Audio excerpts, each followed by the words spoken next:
He collapsed onto the living room rug at 3 in the morning, reeking of cheap whiskey and expensive lies, pointing at his watch like time was a weapon. He sobbed, "Forgive me. Now, because at 10 in the morning, you will never." He choked on the secret before finishing. I did not ask what never meant. I simply smiled. I had already set the schedule, and for once, I did not need to scream. My name is Marlo Grant.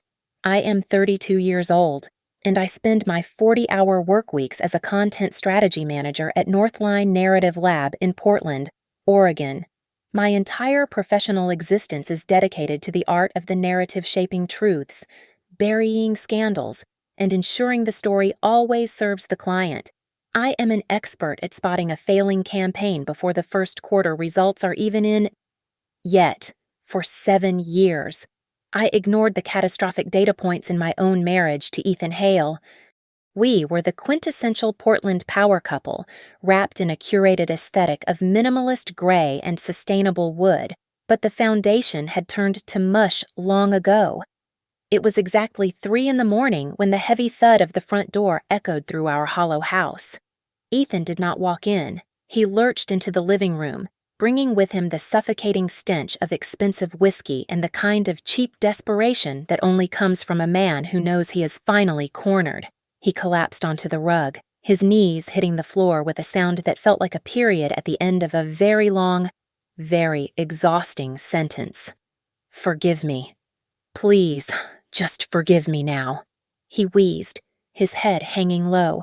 He reached out to grab my shins, his fingers trembling with a frantic rhythmic twitch. "Because at 10 in the morning, you will never see me the same way again." He stopped abruptly, his breath hitching as if his own secret had turned into a physical hand wrapped around his throat, squeezing the remaining air out of his lungs. I looked down at him from the sofa, feeling a surge of what I can only describe as sick triumph. It is a peculiar sensation, watching the person who has gaslit you for nearly a decade finally crumble under the weight of his own lies. I didn't scream. I didn't throw a glass. I sat perfectly still, feeling like a technician holding the master power switch for our entire life, my finger hovering over the button that would plunge his world into total darkness. "I will quit the firm. Marlo. I swear on everything." He scrambled, his voice a pathetic, watery staccato. "I will cut her off. I will delete every message. I will do whatever you want. Please, just don't let it happen." The more he babbled, the more the strategy became clear. He was reciting a script he had likely rehearsed in the back of an Uber. He wasn't pleading for my heart or for the sanctity of our 7-year union. He was terrified of the clock. He was terrified of whatever was waiting for him when the sun came up. I leaned forward, my voice cutting through his sobbing like a scalpel. "What exactly do you want me to delete?" "Ethan." He froze. The shaking stopped for a split second, and his bloodshot eyes locked onto mine. I had hit the exact folder where the corruption lived. He didn't answer. He couldn't. "I have already scheduled a meeting for 10 in the morning, I said, my tone as flat as a project post-mortem. "I am not going to tell you who I am meeting or what I am bringing with me. I am only going to tell you one thing: be there. On time. For once in our 7 years together, try to show me a shred of punctuality." He reached out again, his hand groping for my wrist, but I recoiled as if his skin were a live, frayed electrical wire. I pulled my phone from my pocket and flipped the screen toward his face. The blue light washed over his pale features, illuminating the calendar notification that had been mocking me for weeks. 10 in the morning. Copper Bay Hotel, Ballroom C. "You are 3 hours late for this conversation." "Ethan," I told him, staring into his hollowed-out expression until he was forced to look away at the floor. "And as for me, I have been waiting 7 years for this specific morning." I tapped the screen, and the red waveform of the recording app began to pulse in a steady, rhythmic heartbeat. I set the phone down on the coffee table between us. The sound of the device hitting the wood was as final as a judge's gavel hitting the bench. From this moment on, Ethan, every word you breathe, every lie you attempt, is evidence. 6 months ago, the rot became impossible to ignore. Ethan started his frequent leadership training modules for Viridian Med Systems, a medical device company that seemed to require an exhausting amount of overnight travel for a man who mostly pushed spreadsheets. He would return to our home in Portland smelling of expensive hotel linens and a sterile, citrusy soap that he never used in our own shower. Our marriage had devolved into a perfectly optimized partnership of convenience. We shared the housework, we shared the mortgage payments, and we shared a vast, echoing silence that grew louder with every passing month. There were no children to break the quiet and no family members close enough to notice the cracks. We were just two people living in a house of glass, reciting the same 10 hollow promises until the words lost all meaning. The first real piece of data appeared on a rainy Tuesday night. Ethan had fallen asleep on the velvet armchair, his mouth slightly open, looking more like a tired child than a rising executive. His phone buzzed on the side table, and I glanced over. A notification from a contact saved as logistics popped onto the lock screen. It was not a shipping manifest or a schedule update. It was a red heart emoji followed by a single sentence. I got the room with the river view for us. My professional instincts kicked in before my emotions even had a chance to surface. I am a content strategist. I deal in narratives and data funnels. I did not scream or wake him up in a fit of rage. Instead, I began to optimize my own life for the coming conflict. I started a secret file, a digital repository for my own survival. I took photos of credit card transactions, cross-referenced his digital calendars with physical receipts, and tracked every anomalous expense. I soon discovered that his company car was equipped with a fleet management app. One evening, while he was in the shower, I accessed his phone and enabled location alerts on my own device. It is for your safety, honey. You know, with all your late-night driving on those dark coastal roads, I just want to know you are okay. I told him later that night when he caught me glancing at the Viridian app. It was a small, polite lie designed to illuminate a massive, ugly one. While he was busy chasing river views, I was running a silent campaign to detach myself from his sinking ship. I rerouted my salary to a private account he could not access. I moved my savings into a secure fund and stored every piece of evidence on an encrypted hard drive as if I were preparing a $1 million pitch deck for a client I planned to destroy. I tried to offer him a bridge once, just to see if he would take it. You have been away 40% of the month. Ethan, I said, watching him across the kitchen island, is this training really that essential? He did not even look up from his salad. You are imagining things. Marlo, really, you are just stressed with work. Maybe we should look at that new sofa you wanted, the navy one. Let us go to the showroom this weekend. It was a classic move distraction by furniture.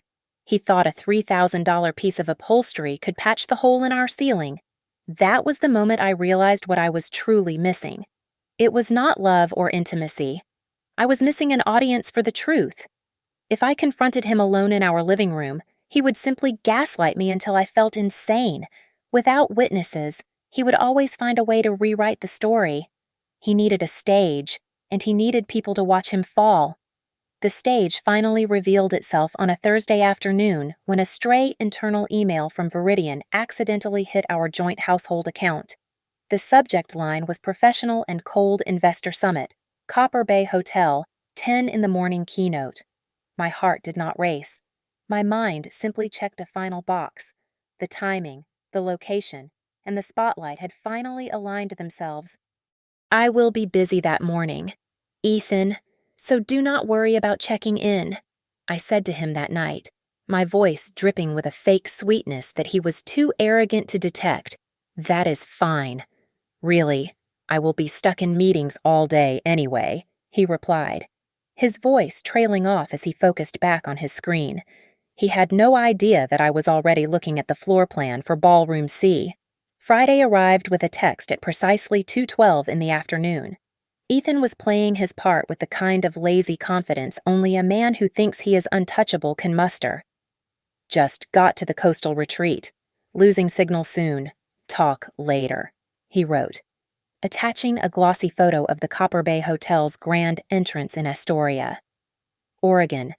I looked at the image of the salt-sprayed stone and cedar wood, but my eyes were really on the second screen of my workstation. At 2:18, the fleet tracking app showed his company SUV pulling into the hotel's north lot. By 2:41, the GPS coordinate had not budged. He was not in a retreat. He was checking in.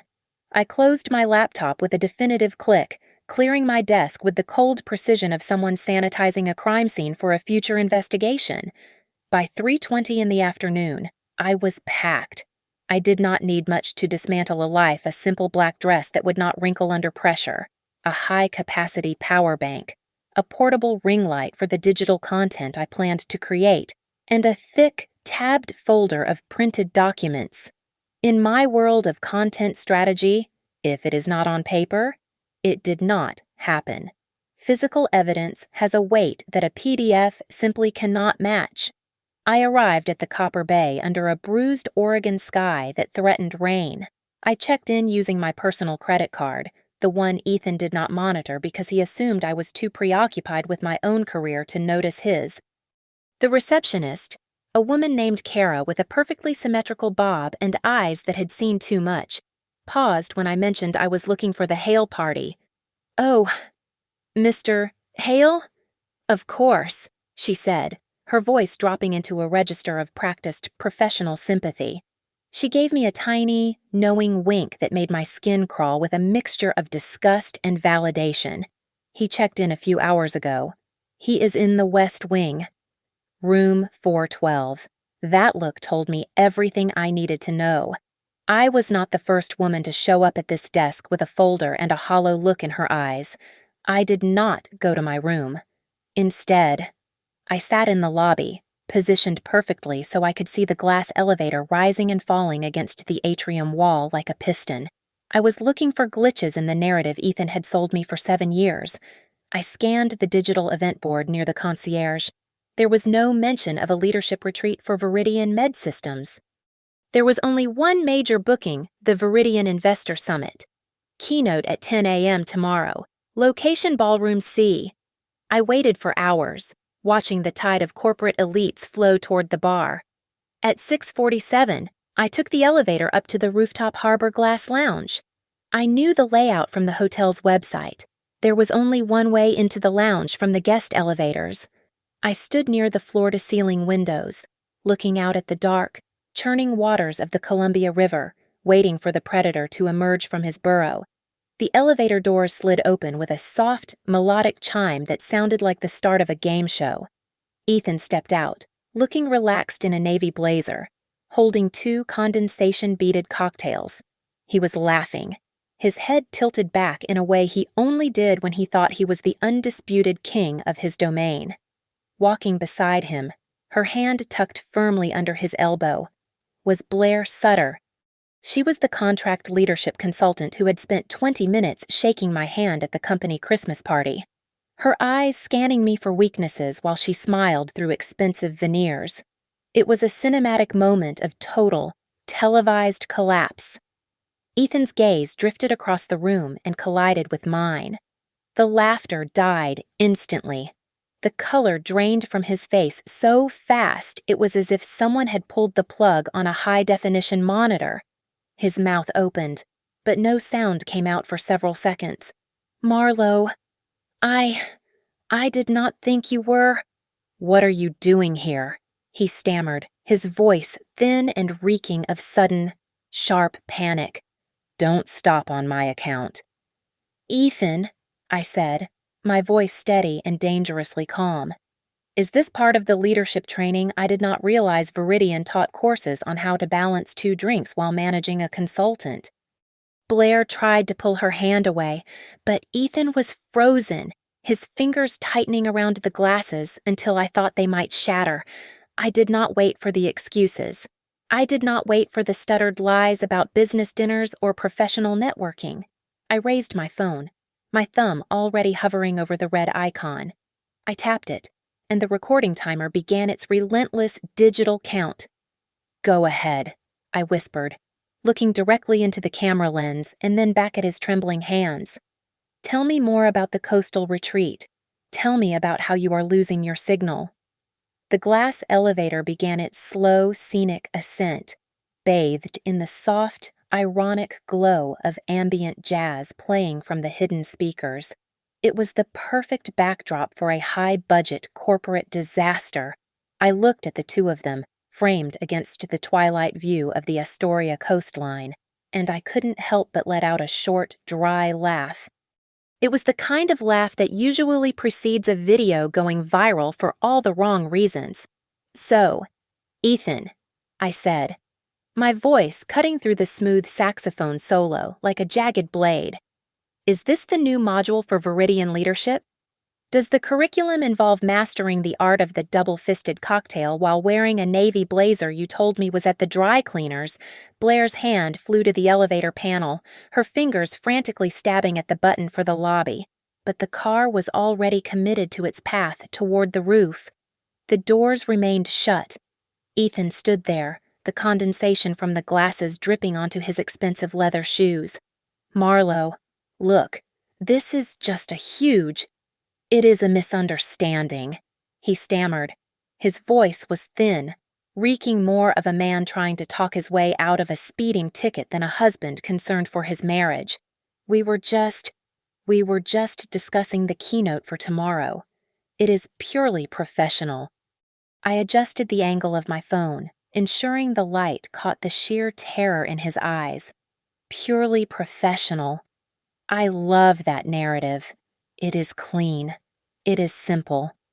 But let us look at the metadata, shall we? Where are your badges, Ethan? Where is the printed itinerary for this retreat, and where are the other 40 executives from Viridian? Or did they all decide to have their professional discussions in their rooms?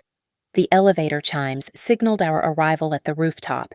As the doors slid open, a wave of cool coastal air hit us, carrying the chatter of a dozen hotel guests lounging near the fire pits.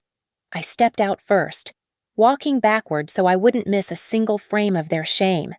A few people turned their heads, sensing the static electricity of a public collapse. "Oh, do not mind us," I said, my voice projecting just loud enough to catch the attention of a nearby group of investors. "I am just here for a site visit to observe my husband's professional development." Apparently, it is a very hands-on program. Ethan lunged forward, his face a mottled shade of purple. He tried to grab my elbow to pull me toward a darker corner of the lounge. I stepped back with a sharp, fluid motion, my phone never wavering. "If you touch me again, Ethan, you are going to absolutely love the way this looks on LinkedIn," I said, my voice dropping into a whisper that felt like ice. "I will tag the entire Viridian board of directors. I will make sure the algorithm feeds this to every single one of your clients before midnight." He froze, his hand hovering in mid-air. Blair, sensing the social murder happening in real time, tried to put on her consultant face. She straightened her posture, smoothing out her skirt. "I had no idea you were married. So happily." "Marlowe," she said, her voice trembling slightly despite her best efforts to sound composed. "Happy is a stretch. Married is a legal fact." "And you knew," I replied, my eyes scanning her like a piece of faulty code. "In fact, let us get the details right for the record. What is your full legal name again?" "Blair." "And the name of your consulting firm?" "Sutter Leadership Solutions." "Right, I want to make sure I spell it correctly when I file the ethics report with the Viridian Compliance Department."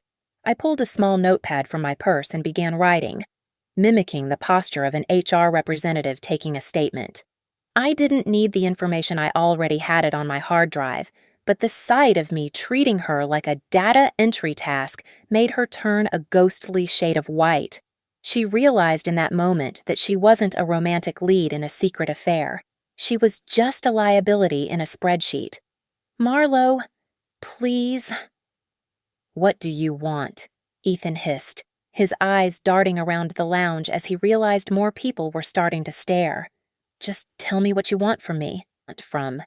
"I want the truth in the correct format." "Ethan," I said, finally lowering the phone. I looked him dead in the eye, my expression devoid of anything resembling the woman he had lived with for 7 years. "I have already drafted the post. It is sitting in my scheduler. All the videos, the GPS logs, the hotel receipts, they are all there, waiting for the clock to hit 0. I checked my watch. It was just after 7 in the evening. You have exactly 12 hours to look back at your life and realize how badly you managed this project." I told him, my voice flat and final, because at 10 in the morning, the story belongs to everyone else.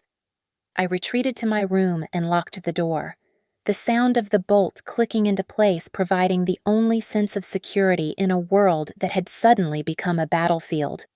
I flipped open my laptop, the cool glow of the screen reflecting in my eyes as I opened a new project window. I didn't see a broken marriage. I saw a crisis management scenario that required a surgical response. I created 3 distinct folders on my desktop, labeling them with the cold efficiency of a strategist family, company, and legal. My first move was the scorched earth policy for his social circle. I opened the Hale family group chat, a digital gathering of over 30 aunts, cousins, and in-laws who had spent 7 years praising Ethan as the golden boy of the family. I uploaded the video from the rooftop, the one where he was holding 2 cocktails and looking like a deer caught in a high-intensity spotlight. I didn't use profanity. I didn't scream. I simply typed a single, icy caption. "Ethan is currently undergoing his leadership training at Copper Bay." I hit send and watched the little gray check marks turn blue, one by one. I didn't wait for the inevitable explosion of, "What is this?" or, "Marlo, are you okay?" I simply archived the chat and moved to the next phase. Using my professional scheduling software, I drafted a post for my public professional network. I didn't mention the affair. Instead, I wrote a neutral, biting commentary on corporate ethics and the blurring lines between leadership consulting and personal integrity. I attached a blurred still from the video and set the trigger for exactly 9:17 in the morning. I wanted it to be the first thing the Viridian board saw when they checked their feeds before the summit. The corporate strike was next. I composed an email to the Viridian internal ethics inbox, attaching the full, unedited video. "This involves the professional conduct of a keynote speaker for tomorrow's investor summit," I wrote. I thought the compliance team would appreciate having the full narrative before the 10 in the morning session. Just as I was about to close the mail client, my phone buzzed with a message from an unsaved number. It was Kara, the receptionist from downstairs. "Just thought you should know." The text read, "Your husband checked in under a business guest rate.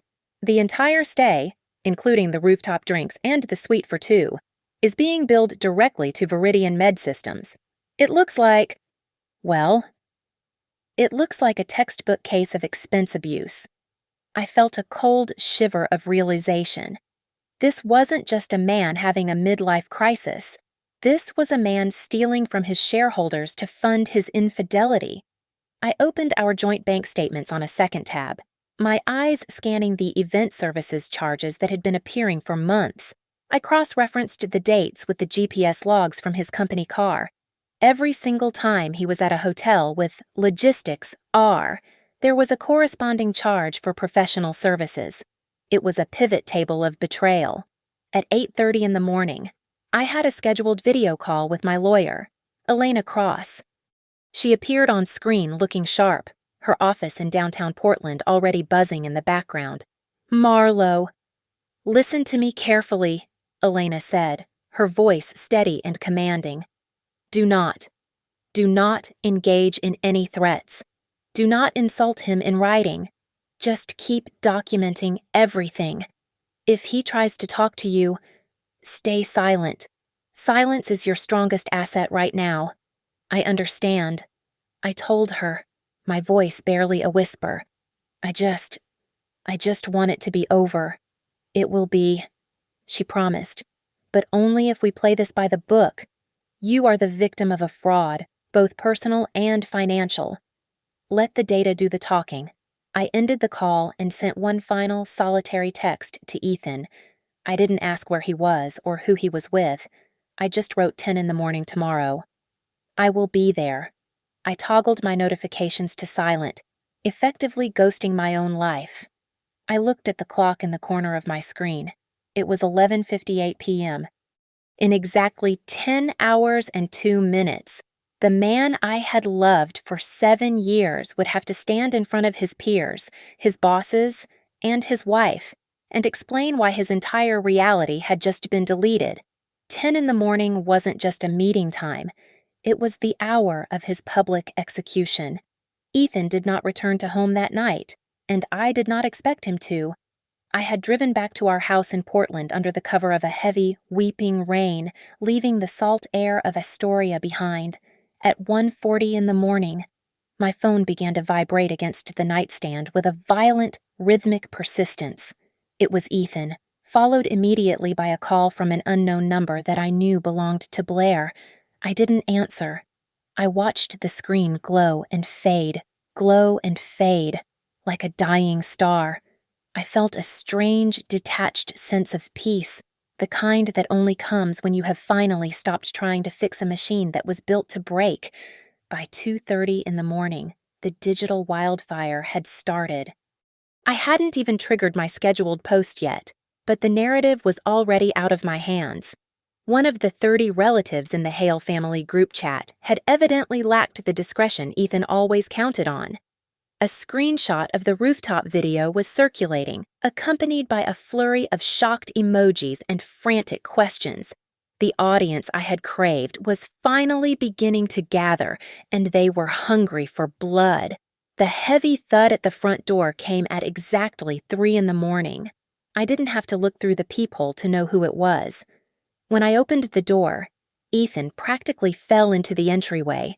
He was disheveled, his navy blazer stained with rain and something that smelled like cheap rye, his eyes wild and bloodshot. He didn't say a word at first. He just slumped onto the living room rug, his knees hitting the hardwood with a sickening crack. "Forgive me, please. Just forgive me now," he gasped, his voice cracking into a jagged sob.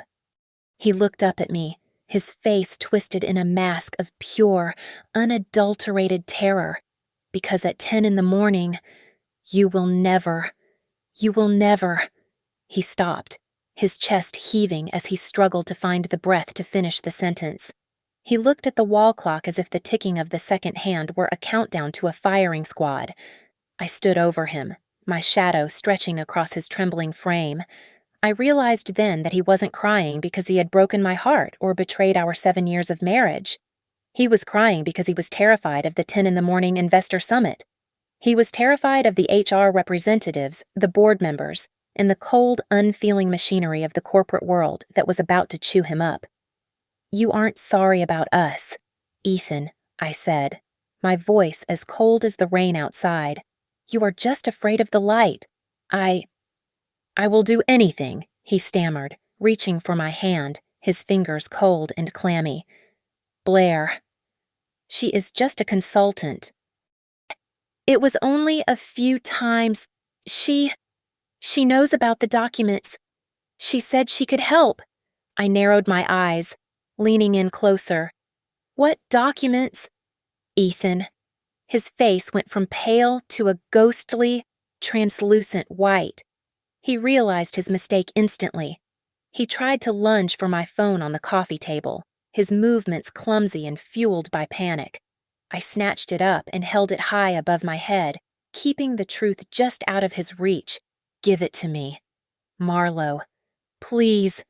You do not understand what you are doing," he pleaded, his voice rising to a frantic, thin shriek.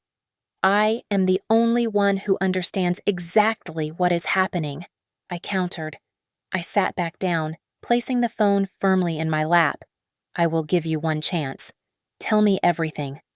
I don't want your apologies, and I don't want your tears.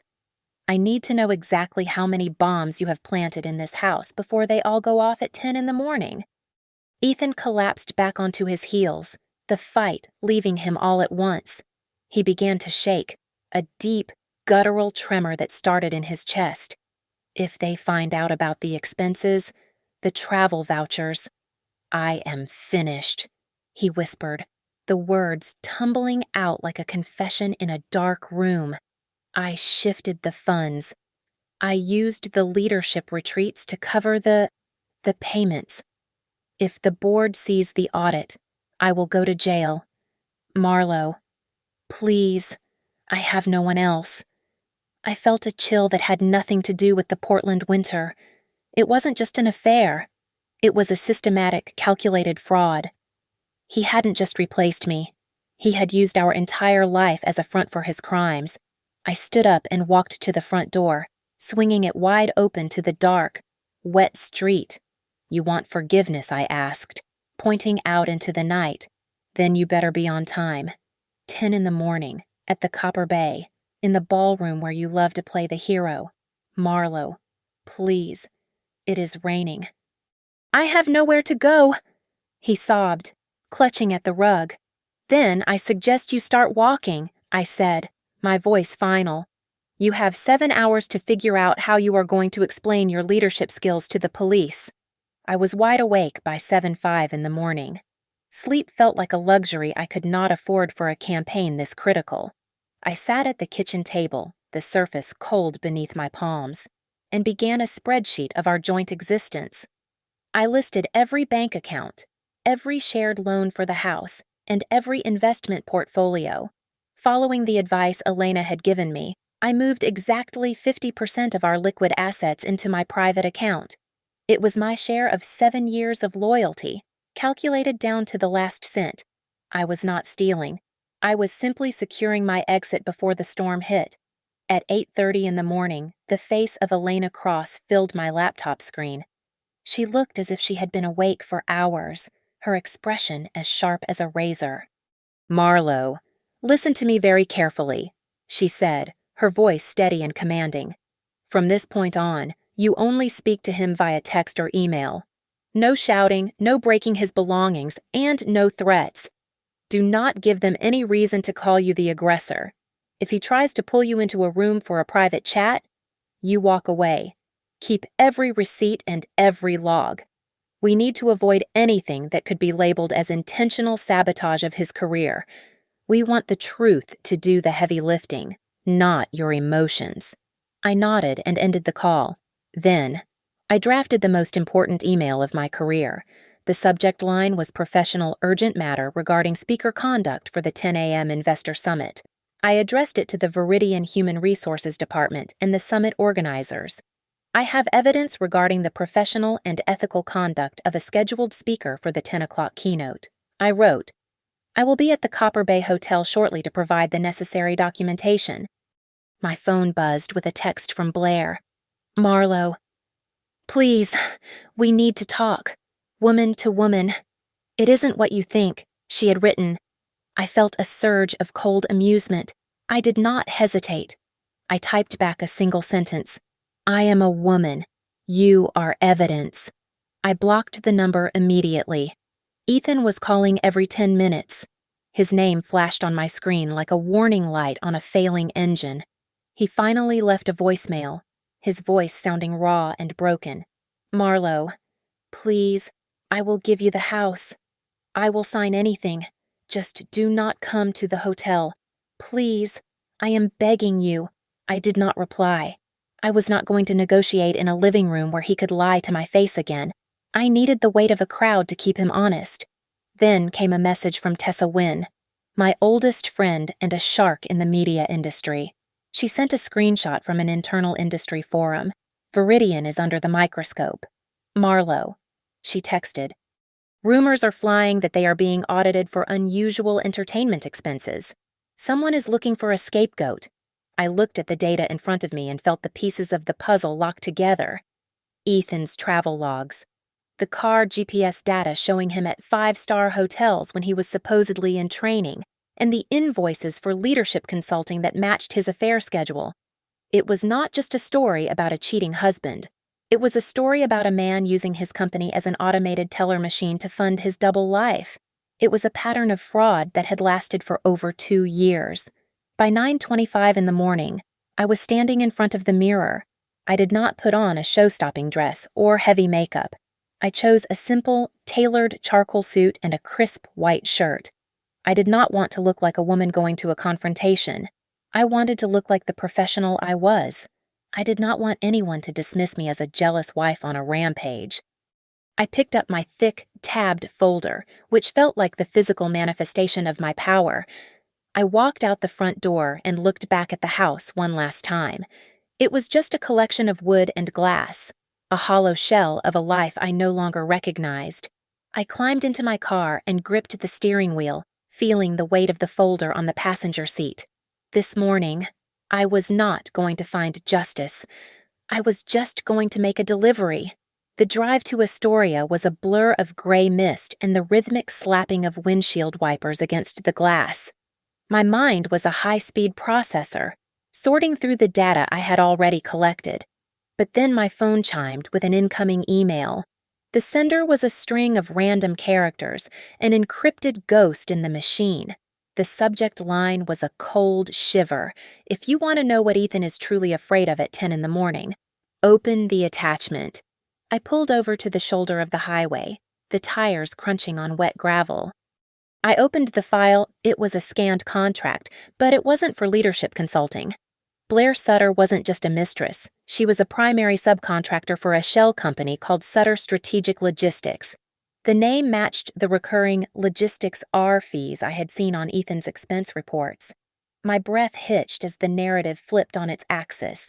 The affair was just the set dressing.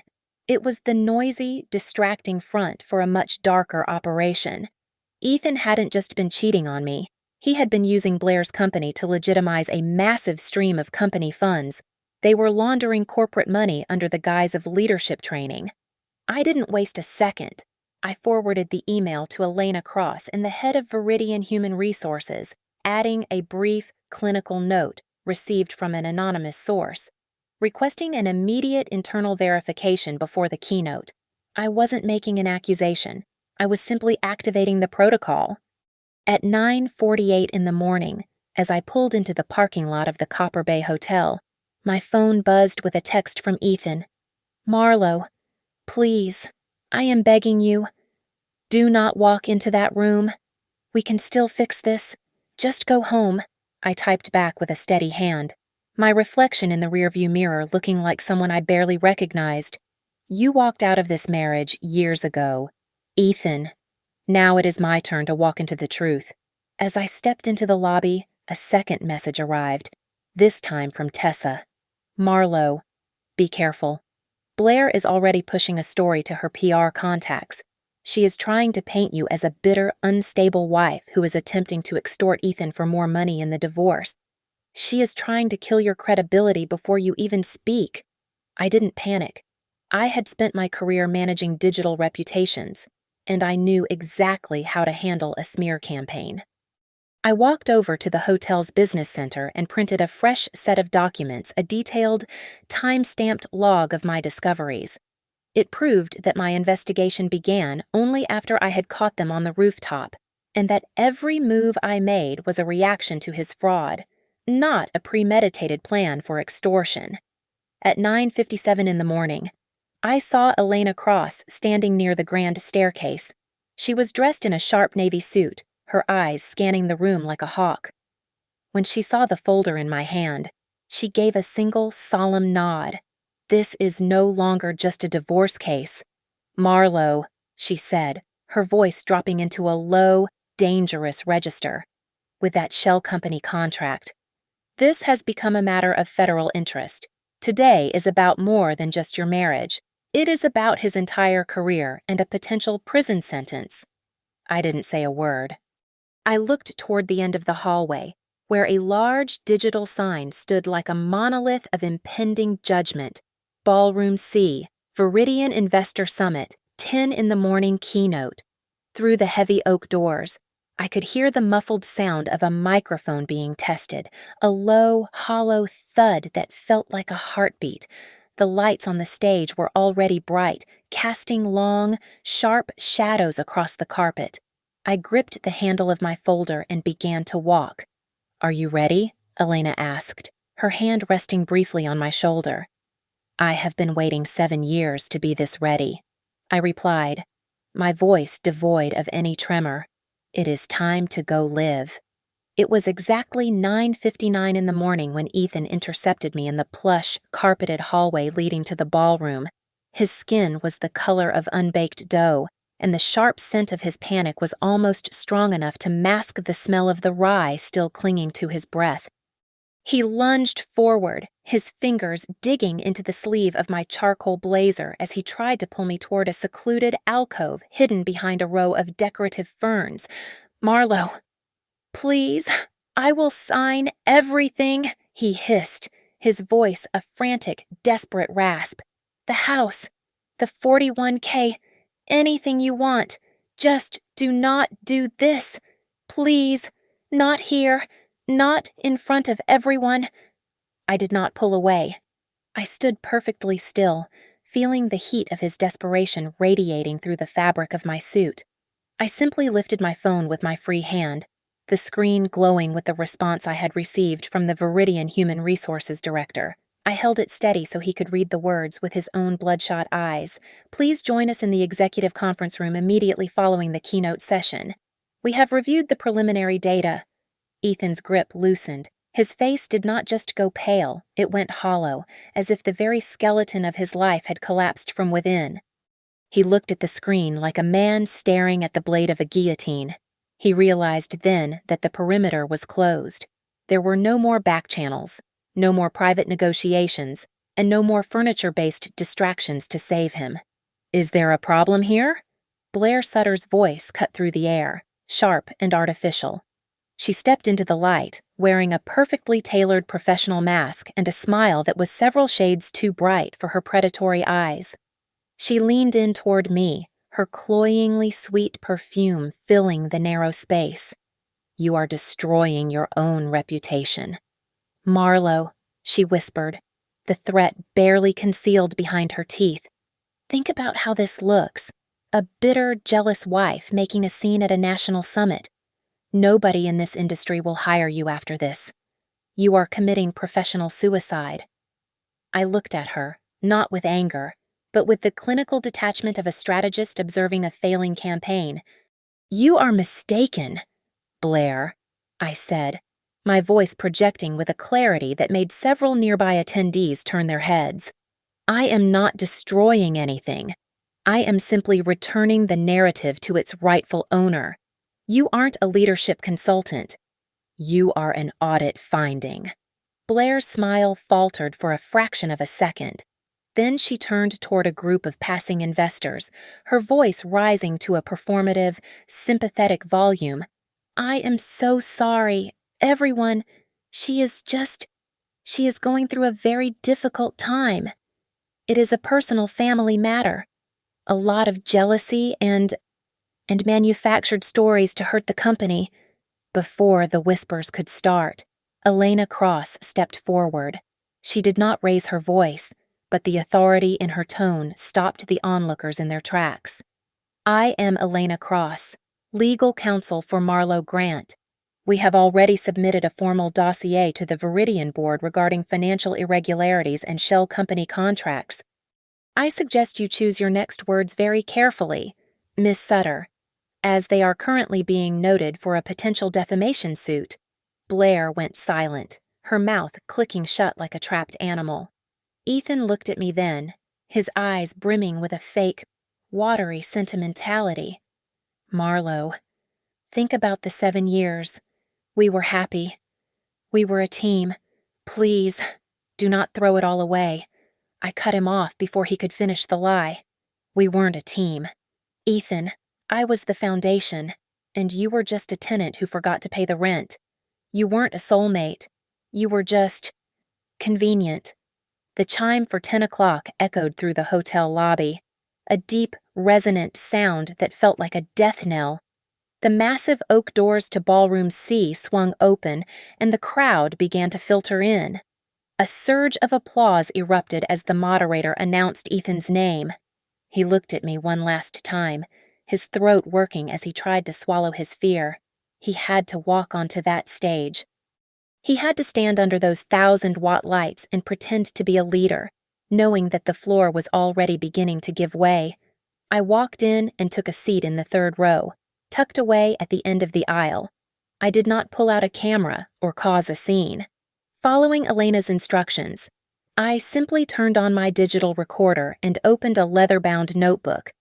I looked like every other diligent professional in the room, taking notes on a sector-defining speech. Ethan stood at the podium, his voice shaking for the first 3 sentences before his muscle memory took over. He began clicking through his slides, his face slick with sweat. Then, it happened. Slide 14 appeared on the massive screen behind him. It was a graphic detailing strategic partnership networks. Right there, in the bottom left corner, was the logo for Sutter Strategic Logistics. It was the same logo from the anonymous file, a detail he had been too panicked to scrub from his final presentation. It was a silent, glaring confession broadcast to every powerful investor in the room. Ethan reached the final slide. He took a deep breath, clutching the sides of the podium as if he might fall over. He looked out into the crowd, his eyes finding mine for a split second. Then he spoke into the microphone, his voice amplified to every corner of the room. At the end of the day, he said, his voice cracking with a pathetic tremor, integrity. Integrity matters more than the bottom line. I closed my notebook with a soft, final thud. I looked over at Elena, who was already checking the time on her phone. I gave her a single, sharp nod. Now, I whispered. The applause for Ethan's keynote was still echoing through the ballroom when the atmosphere shifted from corporate celebration to a cold, clinical interrogation. As Ethan stepped off the stage, wiping sweat from his brow with a trembling hand, he was met not by admirers, but by the Director of Human Resources and 2 silent members of the legal compliance team. They didn't offer congratulations. They offered a direct order to follow them to the executive conference room. I walked in a few seconds later, flanked by Elena Cross. The room was small, soundproofed, and smelled faintly of stale coffee and impending doom. Ethan was already seated, his hands gripped so tightly together that his knuckles were a ghostly white. He looked up as I entered, and for the first time, he saw the full scope of the trap. He realized that 10 in the morning was not the hour of his redemption. It was the hour of his final reckoning. I didn't say a word as I opened my folder and slid the tablet across the polished mahogany table. I played the rooftop video first. There was no dramatic music, just the raw, high-definition sound of his laughter and the clink of glasses as he stood with Blair. Then, I laid out the data, the GPS logs from his company car, the hotel invoices billed to the Viridian Entertainment Fund, and the calendar invites that matched his affair schedule with terrifying precision. The HR director's face turned into a mask of frozen professional disgust as she scrolled through the evidence. It is a misunderstanding, Ethan stammered, his voice sounding thin and brittle in the quiet room. She is just upset about our personal issues. She is trying to frame this as a corporate matter, but it is just a private disagreement. A private disagreement does not involve $52,000 in fraudulent expense reports. Mr. Hale, the director replied, her voice flat and lethal. A moment later, Blair Sutter was ushered into the room. She looked at Ethan, then at the contract for the shell company sitting on the table, and her professional mask shattered instantly. She didn't try to protect him. She didn't even look at him. It was his idea. All of it, she blurted out, her voice rising in a frantic, shaky pitch. He told me the company had a surplus in the training budget. He said nobody would ever look at the line items for logistics. I was just providing the invoices he asked for. I didn't know it was illegal. Ethan looked at me then, his eyes hollow and defeated. He leaned forward, his voice a barely audible whisper that seemed to come from a great distance. You knew, didn't you? At 3 in the morning. I asked you to forgive me, because I knew that at 10 o'clock. You will never let me touch your life again. Correct, I said. The word was short, sharp, and final. The HR director stood up. Ethan, you are being suspended effective immediately pending a full forensic audit and a formal report to the board. Security will escort you to your room to collect your personal belongings and then off the property. Do not attempt to access your company email or your accounts. There was no shouting. There was no grand cinematic explosion. There was only the muffled sound of papers being shuffled and the heavy, ragged breathing of a man who had finally run out of lies. 2 security guards appeared at the door, their presence a silent, muscular punctuation mark at the end of his career. Elena reached into her briefcase and pulled out a thick stack of legal documents. She slid them across the table toward Ethan. These are the divorce papers. They include a full partition of assets, a demand for the sale of the house, and a formal notification of your infidelity as it relates to our settlement. We have already filed the preliminary motions with the court in Portland. Ethan looked at the papers as if they were written in a language he no longer understood. He looked at me, his eyes pleading for one last deal. I will sign everything right now. Just, please, tell me you will take down the posts. Tell me you won't give them the rest of the files. I stood up and smoothed out the front of my blazer. The truth is not a sponsored ad that I can just take down for the right price. Ethan, it is a permanent record. The HR director looked at me then, a strange, knowing glint in her eyes. Actually, Mrs. Grant, you should know that you weren't the only one.